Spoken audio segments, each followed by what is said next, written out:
Salam salam outsider, le débrief commence maintenant. L'Inter l'emporte aujourd'hui 3-0 face au Milan AC. L'Inter prend 4 points d'avance sur le Milan AC. L'Inter prend une option, je dis bien, pour le Scudetto. C'est vrai que le championnat est encore long, mais à un moment donné, je dis bien, cette équipe d'Antonio Conte, elle est sur un momentum. Mais il y a une chose que je n'arrive pas à expliquer, c'est comment ils arrivent à jouer. Moi, je ne comprends pas l'Inter. L'Inter, ils sont en Ligue des Champions, ils finissent dernier de leur groupe. Ils sont incapables de se gérer. Avec les mêmes dispositifs tactiques, il est capable de battre le Milan AC 3-0. Et aujourd'hui, sincèrement, le football de l'Inter a été sensationnel et c'est passé à travers des transitions défensives, offensive à 200 à l'heure. L'Inter aujourd'hui, c'est Handanovic qui donne à Bastoni, Bastoni qui donne à Eriksen, Eriksen qui donne à Barella, Barella qui donne, je dis bien, à Lukaku, Lukaku qui donne à Achraf, Achraf qui récupère, qui accélère, qui fait un centre, qui redonne à Lukaku, qui récupère, qui fait un centre, qui récupère, qui donne au deuxième poteau, tête de Lautaro. Non, franchement, ça va trop vite, ça va trop vite. L'Inter aujourd'hui, ils ont sorti une top performance, je dis bien, dans le match je dis bien, entre Lukaku et Zlatan. C'est Lukaku qui l'a remporté. Il a remporté tous ses duels. Physiquement, il a été intenable. Les boys de l'Inter, les boys du Milan AC, les Romagnoli, tout ça là, ils n'ont vu que du feu. Lukaku, il va vite.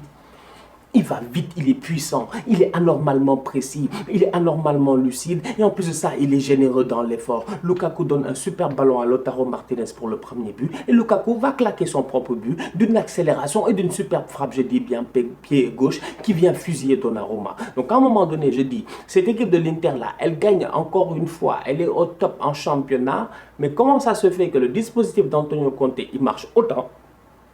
Et dans certains matchs en Ligue des Champions, tout ça là, ça a foiré autant. J'arrive pas à l'expliquer.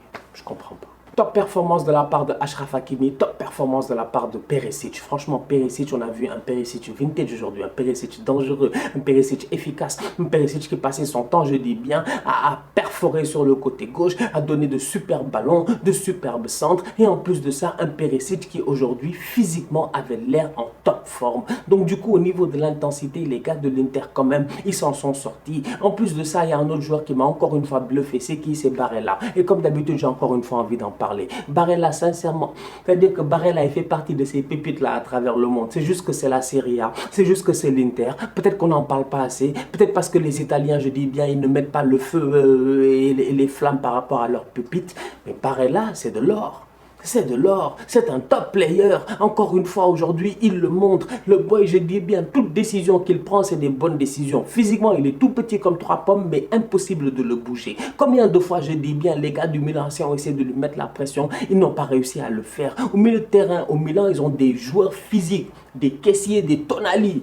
Barella, il se faufile comme du n'importe quoi. Franchement, Barella, encore une fois, aujourd'hui, top performance de sa part. Quelques approximations au niveau de l'Inter défensivement parlant, ils ont galéré 2-3 fois, c'est vrai, dégager le ballon, ils n'arrivent pas à le faire, mais heureusement, tout comme hier, Thibaut Courtois, le gardien de la forteresse d'Abobo, était là au niveau du Real Madrid pour leur permettre de remporter ce match-là 1-0 face au Valladolid. Aujourd'hui, sincèrement, au niveau de l'Inter, offensivement, ils ont été très bons, défensivement, le gardien Handanovic, encore une fois, excellent, très très bon gardien de but. En voilà un autre, encore une fois, il sort toujours des top performances. Chaque fois que je vois l'Inter jouer, Handanovic sort un grand match. Mais quand on parle des grands gardiens, on n'en parle jamais. Ça doit sûrement être une question de nationalité.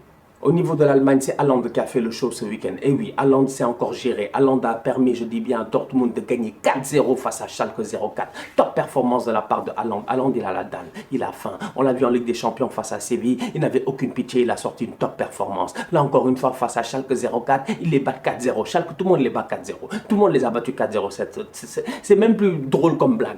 Schalke 04, tu les bats 0-4. C'est toujours comme ça, en fait. C'est incroyable, ils sont incapables de se gérer. Il est temps qu'ils aillent en deuxième division pour essayer de se réveiller. Ce club-là est à la dérive depuis 2 ans, je dis bien, même plus de 2 ans. Ils sont là à se battre chaque année pour essayer de survivre. Ils n'y arrivent pas. Schalke, allez en deuxième division, allez vous battre avec des gars de votre niveau. Aujourd'hui, sincèrement, je suis désolé. Dortmund, ils se sont promenés et c'est passé à travers un Haaland trop puissant pour la défense de Schalke 04. Aucune pitié. Aucune pitié. Il me claque une reprise de volée magnifique. C'est presque un but Puskas sur la passe de Sancho. Franchement, respect. Le mercato prochain, on va tous se poser la question à savoir Haaland va aller jouer où va aller Haaland, combien va coûter Haaland, quel va être le salaire de Haaland, Haaland va-t-il aller au Real, au Barça, à Paris, à Manchester, on ne sait pas. Mais Haaland aujourd'hui, on sait que c'est une valeur sûre sur le marché des transferts. S'il y a une autre qui est une valeur sûre sur le marché des transferts, c'est qui? C'est Sancho. C'est Sancho. Il sort top performance sur top performance, je dis bien. Sancho est en pleine forme. Sancho, il avait le brassard de capitaine en plus de ça, il finit le match comme ça. déterminé, le gars il a de l'envie. Donc aujourd'hui je regarde cette équipe-là et je me dis, tu as un Marco Reus qui vraisemblablement a fini avec les blessures. Enfin, tu as un Sancho qui revient au top de sa forme et on sait que cet enfant-là, quand il a le ballon au pied, il est capable de dribbler n'importe quoi. Mais en plus de ça, il a une très bonne vision de jeu. Il est capable de donner de très bons ballons. Sa connexion avec Haaland marche à la perfection. Tu as un Haaland qui claque des buts, but sur but. Je pense qu'il a joué 43 matchs, il a mis 43 buts. Lui, il n'a pas de problème. Je vous l'ai déjà dit, l'équipe peut perdre.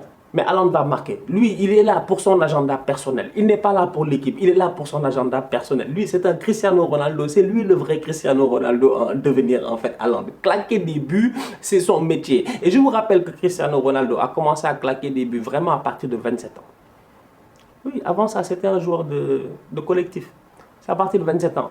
Il a commencé à être méchant. Il a commencé à être méchant. 27, 28, 29, 30, il a été très méchant. Haaland, à 20 ans, il est déjà méchant. Donc imaginez dans le futur ce que ça va donner. Donc franchement, aujourd'hui, Dortmund qui gagne 4-0 face à Schalke après avoir battu Séville pour la confiance. C'est excellent. J'ai hâte de les voir lors du match retour en Ligue des Champions. La famille, on se capte très bientôt pour un nouveau débrief. D'ici là, continuez à liker, on continue à partager. On s'abonne, on reste ensemble, on reste en santé. Tous outsiders.